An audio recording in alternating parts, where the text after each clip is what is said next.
Mathematical fraud in Venezuela.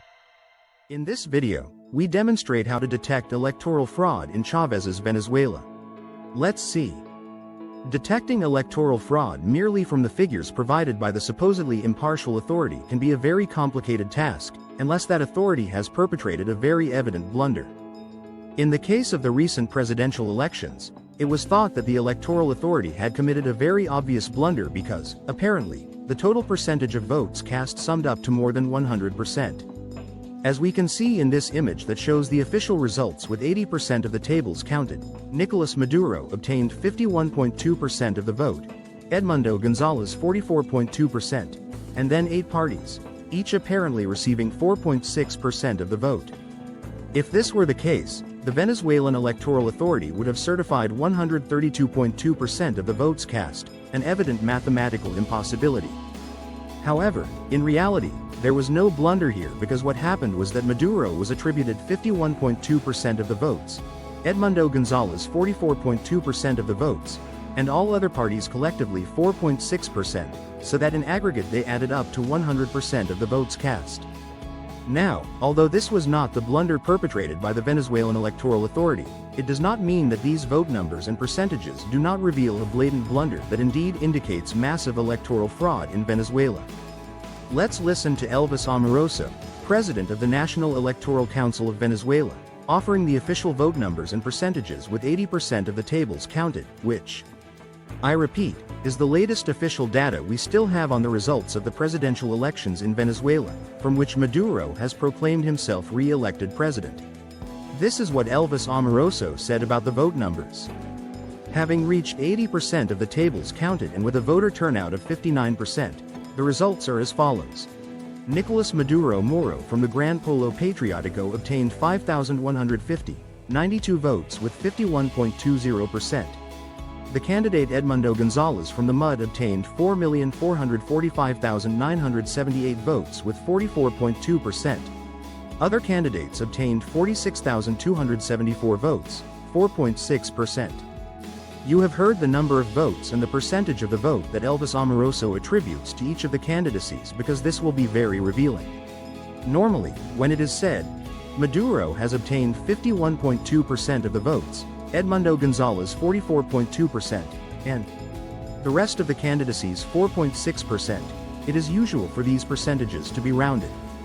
Maduro might have obtained 51.1753%, Edmundo González 42.2137%, etc. But what is unimaginable is that the percentage of votes obtained by each of these candidacies is exactly 51.2%, 44.2%, and 4.6%. Well, if we take the vote numbers per candidacy provided by Elvis Amoroso and calculate what percentage of the total vote each of these candidacies' votes represent, we will find that they are round percentages up to the 6th decimal. Specifically, and as we can see in this table that simply compiles the data provided by Elvis Amoroso, the total number of votes cast was 10,587.74. Nicolás Maduro supposedly received 5,150, 92 votes, which equates to 51.2% of the total votes.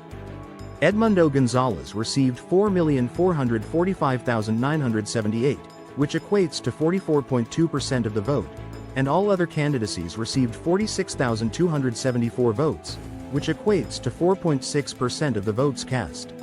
As I said, this is the round vote percentage up to the 6th decimal.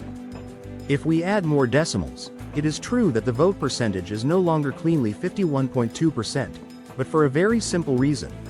51.2% of the total votes, 10,587.74 votes, which is supposedly the percentage Maduro obtained, is 5,150, 92.29 votes.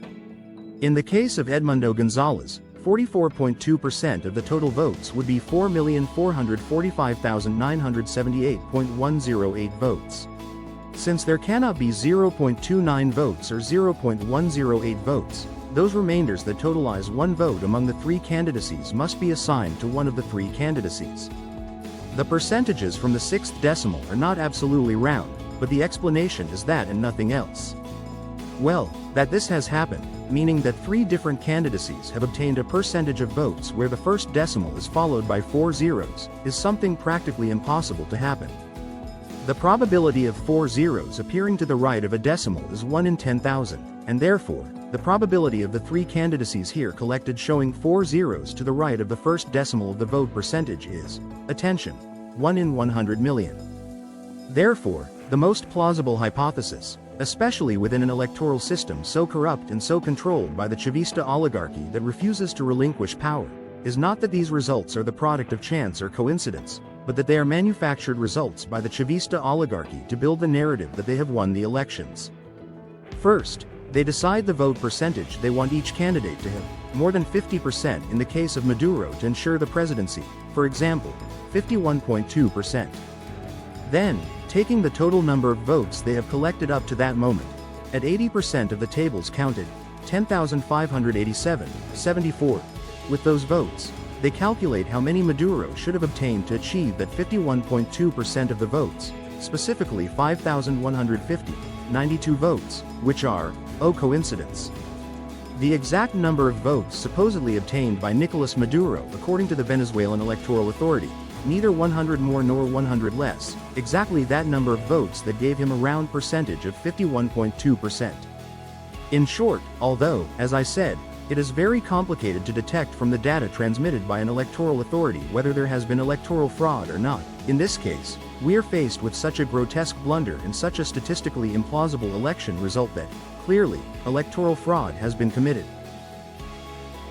Thanks for watching and subscribe and comment for more similar videos.